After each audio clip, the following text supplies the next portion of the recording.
I'm really sorry to all the countries that England has invaded.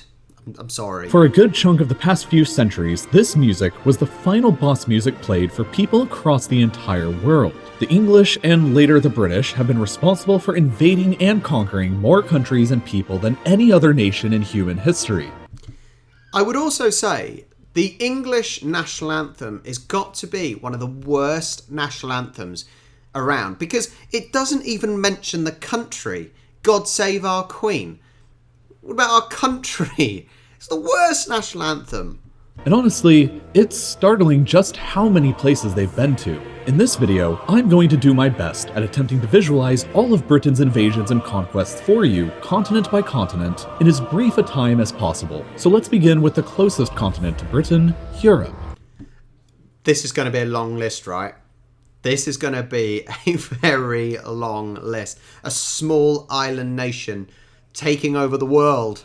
Ireland was the first target of British conquests and was invaded as early as 1169. Within 400 years of gradual conquests, the entire island was ruled by the British and remained that way until most of it was granted independence in 1921. Historically, France has probably been invaded by the English more times than any other country in the world. Just take a look at this huge list of invasions. There's not even enough time to talk about a third of these.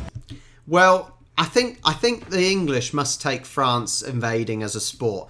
Look, we know the French like to surrender, so it's just a game. Let's take them over. They surrender. Let's give it back to them. Let's go again. They surrender. We take it. Let's give it back to them.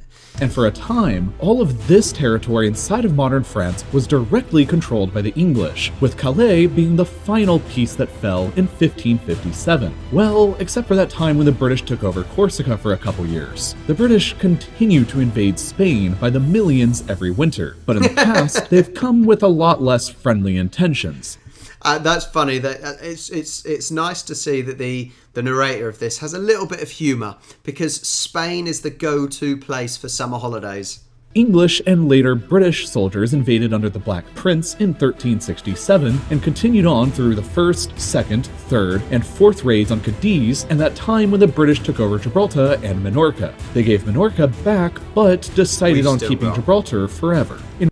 See, that puzzles me. And if you go to Gibraltar, I've not been to Gibraltar, but you see it on TV shows, it is very much British or English, really. The culture there, and it's only a small little bit of land below the mountain, but it's as if you're in a sunny England. In recent history, the British have invaded Belgium in order to support the Belgians. But that wasn't always the case. They conducted two pretty large-scale invasions of modern-day Belgium in 1654 and again in 1701. And Flanders itself was ruled by the English for a few years in the 14th century. The Netherlands was one of England's historical arch-rivals, and so there's been plenty of invasions going in this direction across the 17th and 18th centuries. In 1940, the British technically invaded and took over Iceland peacefully for a year in order to prevent it from falling into the hands of the Germans.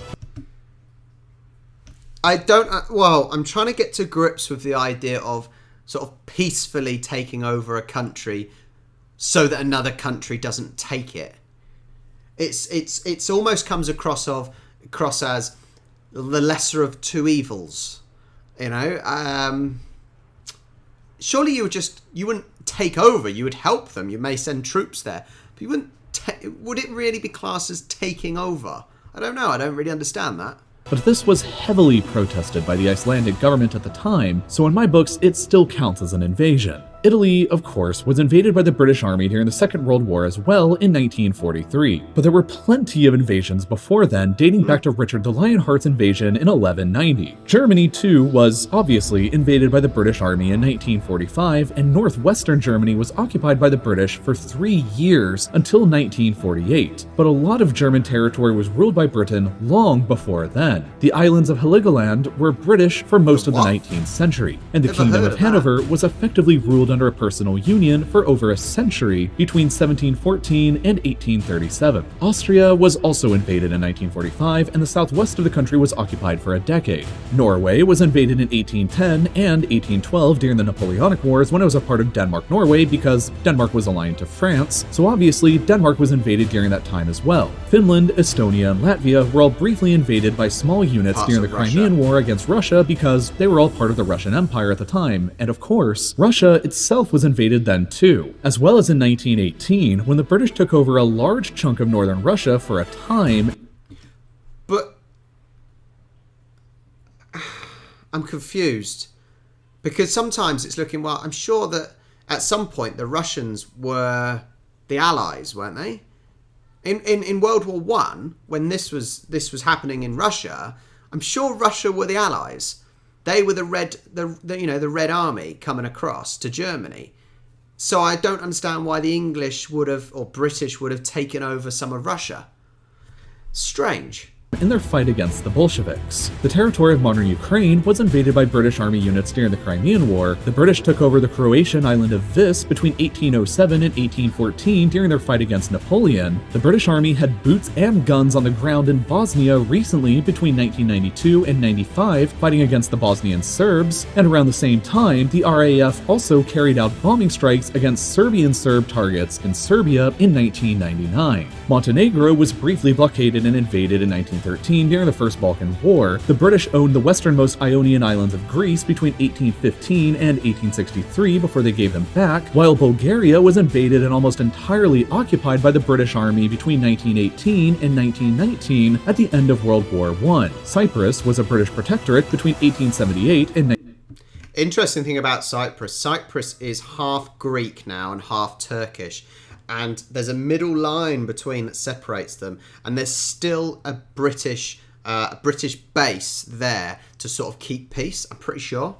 1914, when they decided to just outright annex it to piss off the Turks, and it remained annexed until 1960, except for two small chunks that are still British today. Turkey itself was massively invaded by the British during World War I, and part of it was occupied between 1919 and 1923. That wraps up Europe, so let's move on to Asia next. Modern-day Israel and Palestine, as well as Jordan, were British-controlled from the end of World War I to 1948 and 1946, respectively. Lebanon and Syria were both occupied from the Vichy French government briefly during World War II. Iraq was ruled between 1919 and 1932 and invaded again during the Second World War, and again in 1991, and again in 2003. Kuwait was a colony for over 60 years until 1966. Georgia and Azerbaijan were both invaded and occupied right at the end of World War I for a year. Iran has been invaded at least 3 times, with the most notable example being the joint Anglo-Soviet invasion of 1941. Turkmenistan was invaded in 1918 to prevent Bolshevik influence from spreading any further. Afghanistan is a favorite British invasion spot since it's been invaded in 1839, 1878, 1919, and again in 2001. Qatar, Bahrain, the United Arab Emirates, and Oman were all controlled by the British until the early 1970s.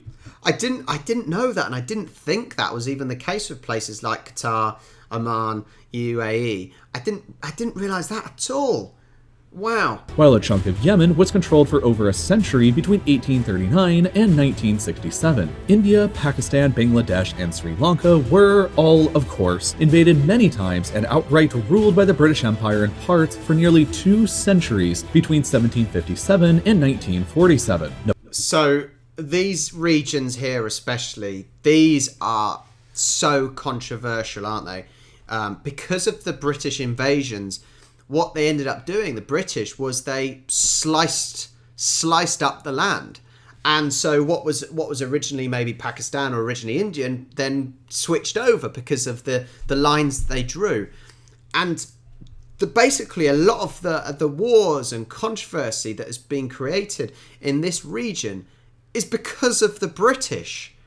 You know, I feel so sorry for some of these people that have basically had land and say we're Indian, and then all of a sudden that's not their land anymore. And I don't know too much about it, but I know enough about the controversy that the British government has caused, and the pain that they're in suffering that have got as these people are facing? Nepal was invaded in 1814 but never successfully conquered. Bhutan was invaded in 1772 and again in 1864 and was sort of conquered as a protectorate between 1910 and 1948. Burma/Myanmar was invaded in 1826 and was definitely successfully conquered and ruled through 1947. Thailand was briefly invaded in 1945 since they were allied to Japan in World War II, and so was Vietnam in the same year, but that was to support the French government against the growing independence movement. Malaysia and Singapore were each conquered and ruled up until the 1950s and 1960s. Brunei was conquered and ruled up until the 1980s, whereas the Philippines were briefly invaded during the 7 Years' War. China got invaded a lot, and Hong Kong was a colony until as recently as 1997. And while not outright invaded, part of Japan was occupied following World War II between 1946 and 1952. And finally, Indonesia was invaded a bunch during the Napoleonic Wars since it was a Dutch colony aligned to France at the time. It's we're getting on to Australia, and we know all about that. It's making me a little bit cross, actually. Why would Great Britain need all of this land? What are they going to do with it? I suppose they want all the natural resources, I suppose. But what's the point? It's so aggressive, and what I almost think is, how can... So in the current situation, Ukraine is being invaded by Russia. But, and even during World War II and World War I, how can the British have any sort of moral compass and moral higher up than... Because they've done it themselves. My nation has done it themselves. But now all of a sudden have the moral high ground when others do it. It puzzles me. Next up, Oceania. Australia and New Zealand, of course, were invaded by the British and established as colonies that each gained independence in 1931. Papua New Guinea was also a British colony for a time, as were the island countries of Fiji, Kiribati, the Solomon Islands, Tuvalu, and Vanuatu. Let's move back over to Africa next, which the British have violently visited a lot. In terms of just places the British outright colonized after invasions, there's the Gambia, Sierra Leone, Ghana, Nigeria, Egypt, Sudan, South Sudan, Uganda, Kenya, Tanzania, Zambia, Malawi, Zimbabwe, Botswana, Namibia, and South Africa, along with parts of modern-day Somalia and Guinea. Senegal was briefly invaded and had some of their coastline taken over in the 1700s, while during the Second World War, the British invaded the French colonies of Djibouti, Madagascar, and Comoros after they aligned themselves with the Nazi Vichy regime, and the Italian colonies of Libya, Eritrea, and Ethiopia, although they had also invaded Ethiopia much earlier in 1868. And as German colonies right before World War I, the British also invaded Togo and Cameroon without annexing them afterward. I'm just thinking, when is this map of Africa going to stop turning red? For the final area of the world left to discuss, let's move over to the Americas. All of Canada was a British colony until 1931, while Newfoundland remained until 1949. The United States, of course, was a colony until 1776, and was invaded again in 1812, and the modern states of Oregon and Washington were claimed right up until 1846. As far as other outright British colonies here go, there was the Bahamas, Jamaica, Belize, Grenada, St. Vincent and the Grenadines, Barbados, St. Lucia, Dominica, Antigua and Barbuda, St. Kitts and Nevis, Trinidad and Tobago, and Guyana. Besides colonies, Cuba was invaded and occupied during the 7 Years' War in 1762. Haiti was invaded in 1793 during the French Revolutionary Wars. The Dominican Republic was invaded way back in 1655 in an attempt at conquest under Oliver Cromwell. Parts of the east coast of Honduras and Nicaragua were conquered and ruled for nearly 2 centuries until 1819. They sent the Navy to invade Mexico in 1861 to force them to repay some debts, and during the splendidly named War of Jenkins' Year, aka the more lame-sounding War of the Austrian Succession, the British invaded a lot of Spain's colonies, including Panama, a huge one into Colombia, and ultimately Peru. In 1796, the British took over Suriname because it was a Dutch colony, and they were allied with the revolutionary French and later Napoleon. They also invaded Martinique and Guadeloupe because they actually were French during the Napoleonic Wars. Venezuela was invaded in 1902 1902 as part of the so-called Venezuela crisis to force the country to repay some debts they had defaulted on, kind of like Mexico, while Argentina and Uruguay were both invaded during the Napoleonic Wars as well in 1806 when Spain and her colonies were still allied with Napoleon. And that pretty much sums up all of the territory the British have ever ruled and all of the countries this small island has ever invaded. There are a total of 65 countries today who celebrate their independence days from the British Empire. The Empire used to rule over a quarter of all the world's land at the same time and was the biggest empire in human history. And in total, today, there have been 117 modern countries that have been aggressively invaded by the British armed forces during some point in their histories, representing a total of 60% of all the world's nations, which is almost the same number of countries that you can watch this video in. That's the video. If you look at this map, it's insane. It really is insane. And to be fair, I wouldn't want to invade somewhere like Mongolia because that would be tough.